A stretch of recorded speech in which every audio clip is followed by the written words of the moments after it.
There's something quite extraordinary about the human search for peace. We approach it with such seriousness, such determination.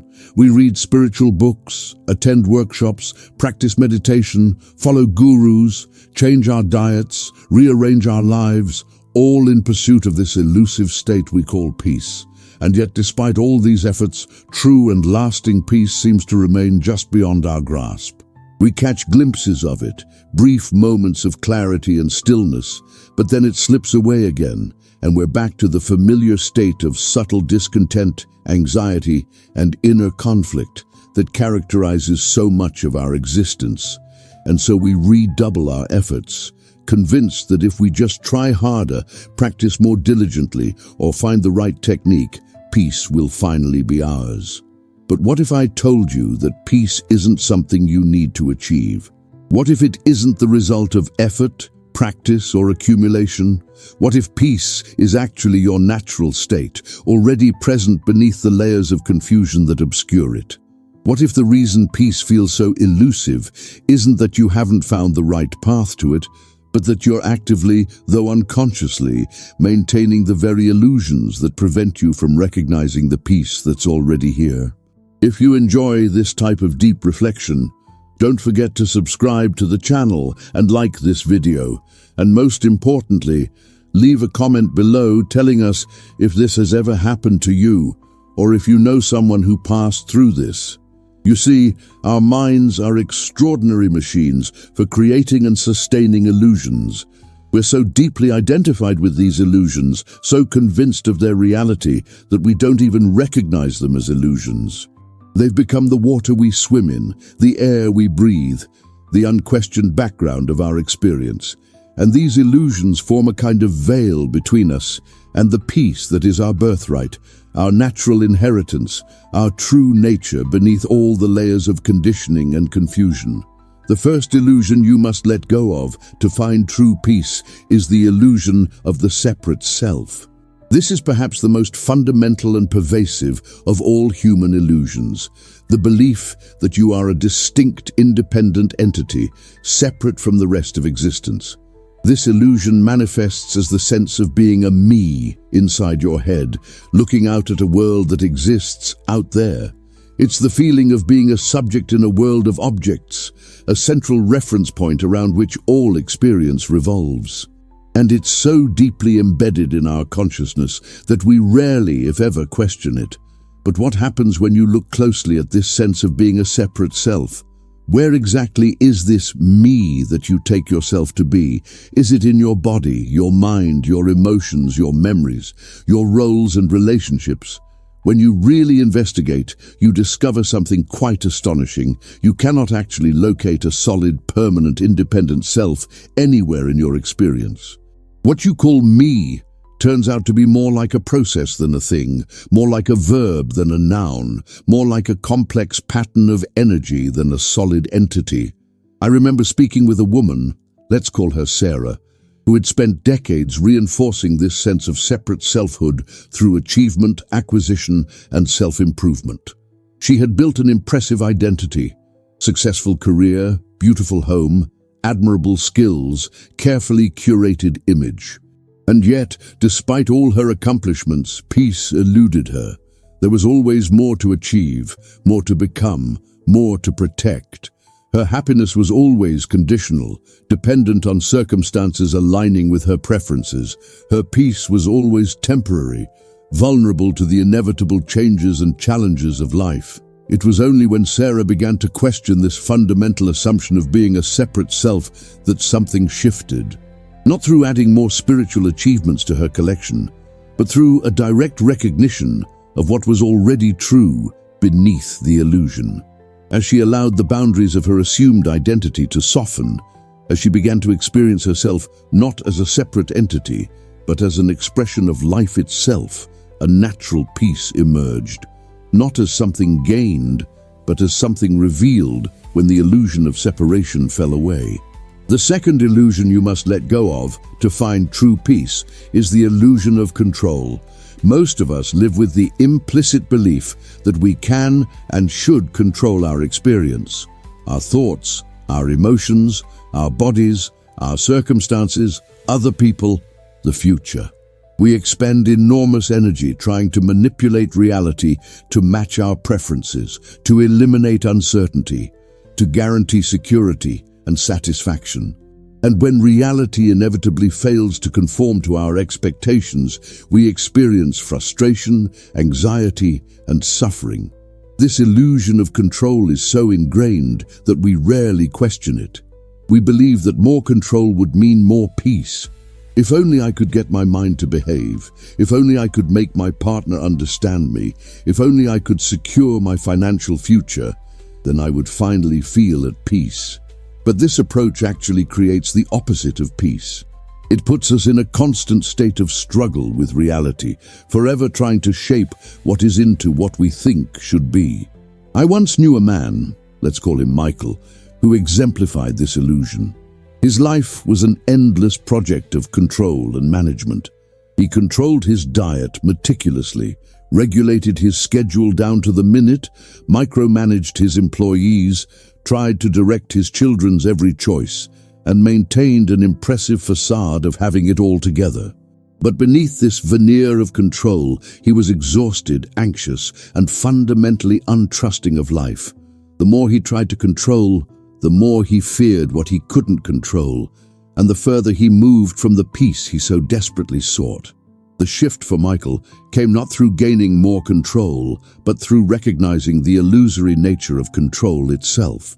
As he began to see that his attempts to manage and direct every aspect of life were actually creating his suffering, he gradually learned to loosen his grip. He didn't abandon all responsibility or descend into chaos. He simply recognized that life unfolds according to its own intelligence, its own timing, its own mysterious order that often exceeds our limited understanding. And as he relaxed into this recognition, a natural peace began to emerge, not the conditional peace of having everything under control, but the deeper peace of being aligned with the flow of life itself. The third illusion you must let go of to find true peace is the illusion of completeness through acquisition. This is the belief that peace will come when you finally obtain the right experiences, possessions, achievements, or relationships. It's the sense that something is missing, that you are incomplete as you are, and that the solution to this incompleteness lies in adding something to your life or yourself. This illusion keeps you in a perpetual state of seeking, always reaching for the next thing that promises to fill the perceived gap in your experience. This illusion is particularly seductive because it's constantly reinforced by our consumer culture, which profits from your sense of lack.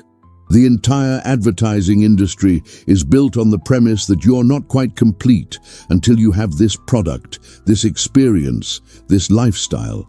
And this conditioning doesn't stop at material possessions. It extends to spiritual seeking as well.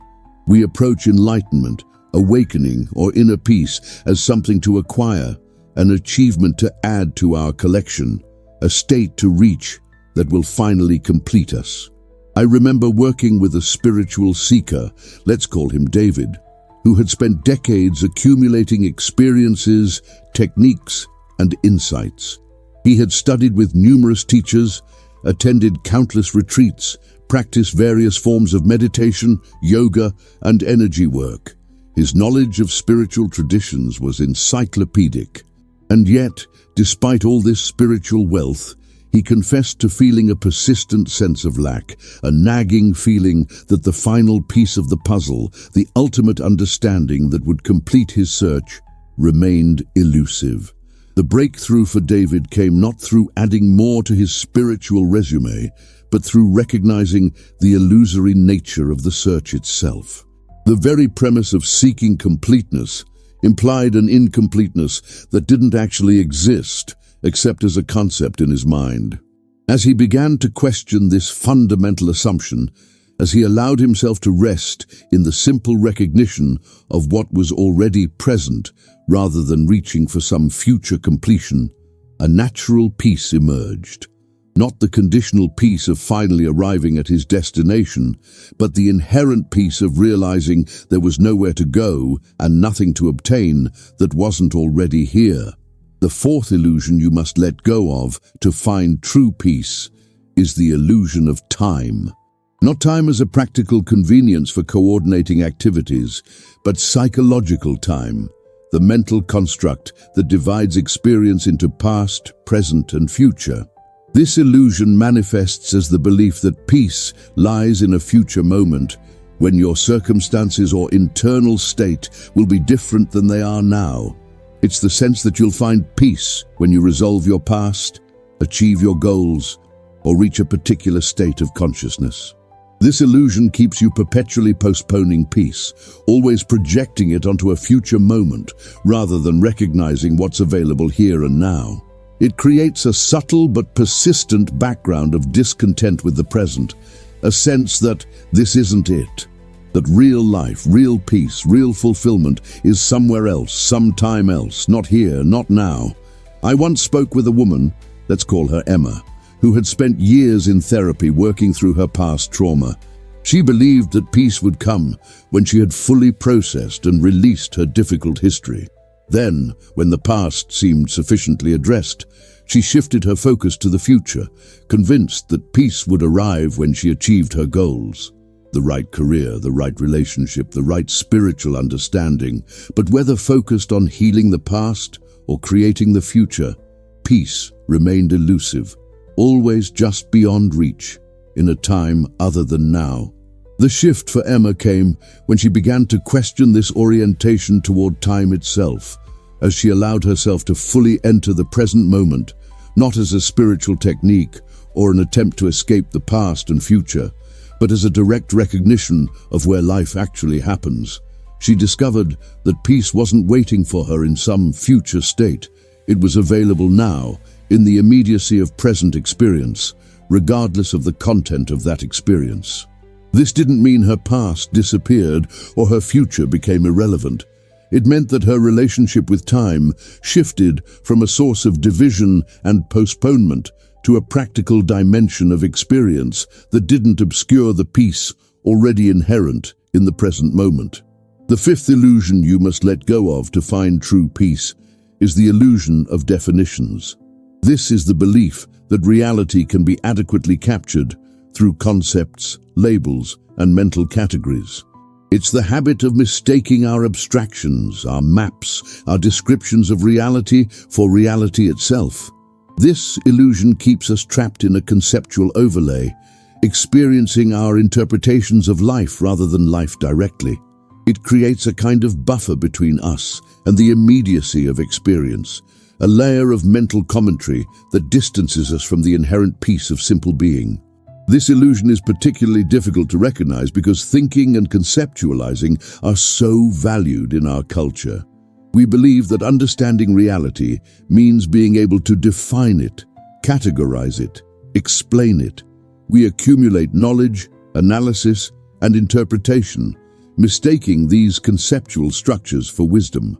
But true peace lies beyond concepts, in the direct experience of reality prior to the overlays of definition and interpretation. I once knew a philosophy professor, let's call him Thomas, who exemplified this illusion. His life was dedicated to refining his conceptual understanding of existence. He could articulate profound ideas with remarkable precision and analyze complex philosophical problems with exceptional clarity. His knowledge was vast, his intellect formidable, and yet, despite his conceptual brilliance, peace eluded him. His mind was a constant whirlwind of analysis, comparison, and categorization. Even his understanding of peace was a concept rather than a lived reality.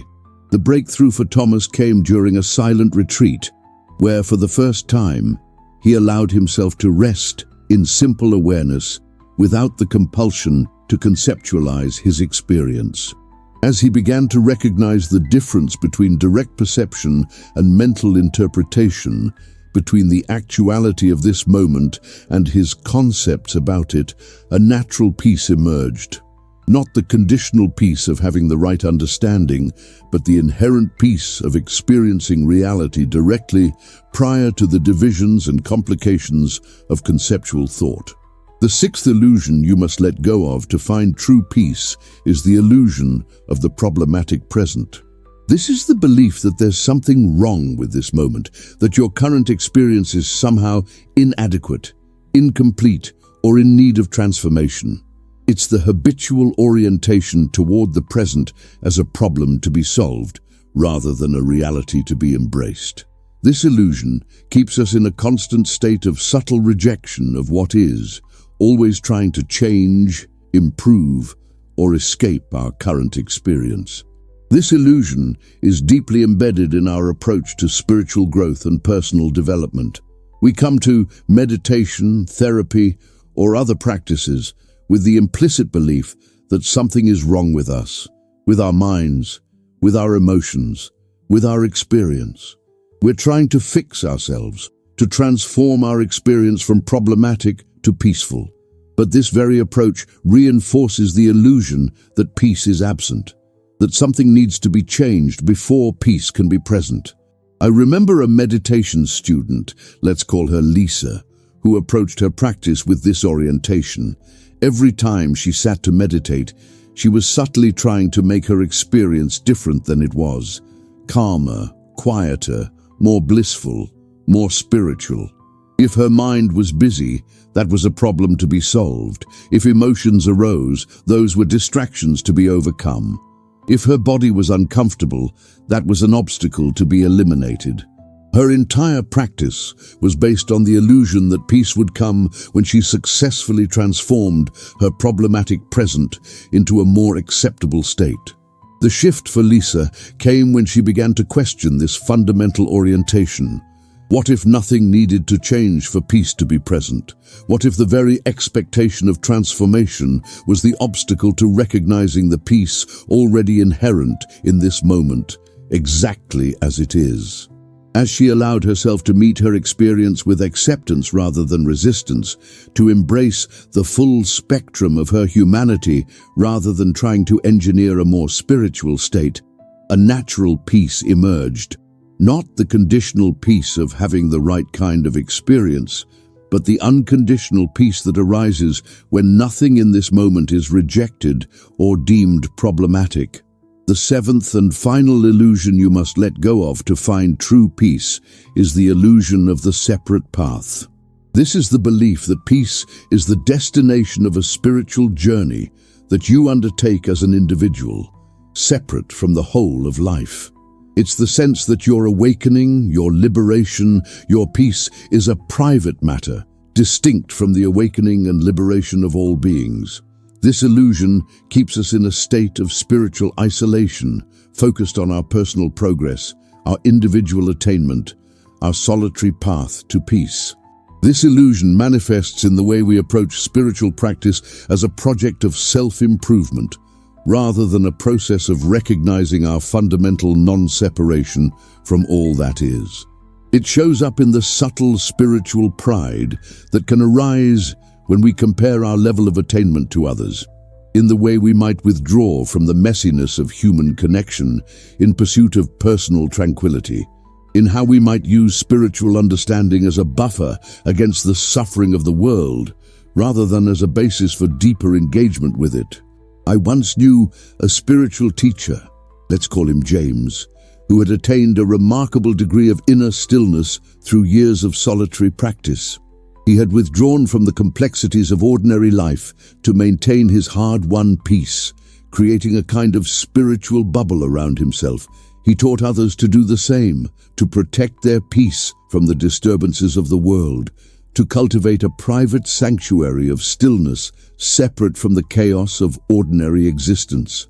The shift for James came through an unexpected connection with a community in crisis.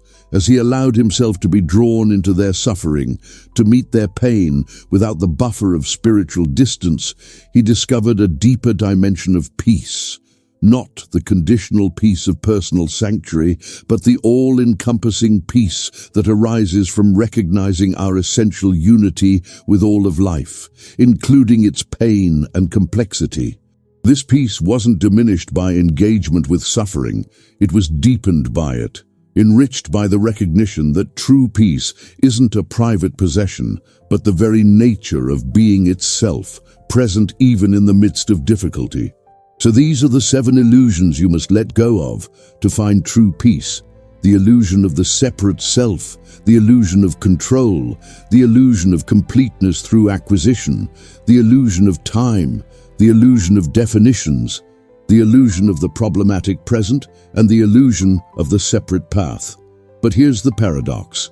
You don't let go of these illusions through effort, will, or struggle. You don't overcome them by force or discipline. Such approaches actually reinforce the very sense of separation and control that keep the illusions in place. Instead, letting go happens through recognition, through seeing clearly the illusory nature of what you've been taking to be real. It's not about adding something to your experience, but about recognizing what's already true beneath the layers of misconception. It's not about achieving a new state, but about allowing the peace that's already present to reveal itself as the illusions that obscured it fall away. This recognition isn't a one-time event, but an ongoing process. The illusions are deeply ingrained, reinforced by both personal habit and collective conditioning. They reassert themselves in subtle and not-so-subtle ways. But each time you recognize an illusion for what it is, each time you see through a belief or assumption that you previously took to be reality itself, the grip of illusion loosens a little more, and the peace that was always present becomes a little more accessible, a little more palpable in your lived experience. And here's perhaps the most beautiful part of this process. As the illusions gradually fall away, what emerges isn't just personal peace, but a profound sense of intimacy with all of life. The boundaries between inner and outer, self and other, personal and universal begin to dissolve, and you recognize that the peace you sought as an individual achievement is actually the very nature of existence itself, the ground of being from which all experience arises. You discover that true peace isn't a state to attain, but the reality to recognize when the veils of illusion no longer obscure your vision. So, if you find yourself still searching for peace, still trying to achieve it through effort, practice, or accumulation, I invite you to pause and consider a different approach. Instead of adding more techniques, more knowledge, more experiences to your spiritual resume, try looking directly at the illusions that keep you from recognizing the peace that's already here. Not with judgment or frustration, not with the goal of eliminating them through force of will, but with gentle curiosity and honest inquiry. What are you taking to be real that might not be? What assumptions are operating beneath the surface of your conscious awareness? What beliefs about yourself, about reality, about peace itself might be obscuring the very thing you seek? This inquiry isn't another technique for achieving peace. It's an invitation to recognize what's already true beneath the layers of illusion. It's a doorway to the direct experience of what you are and have always been, prior to all the misconceptions that have seemed to separate you from the peace that is your birthright, your true nature, your most intimate reality.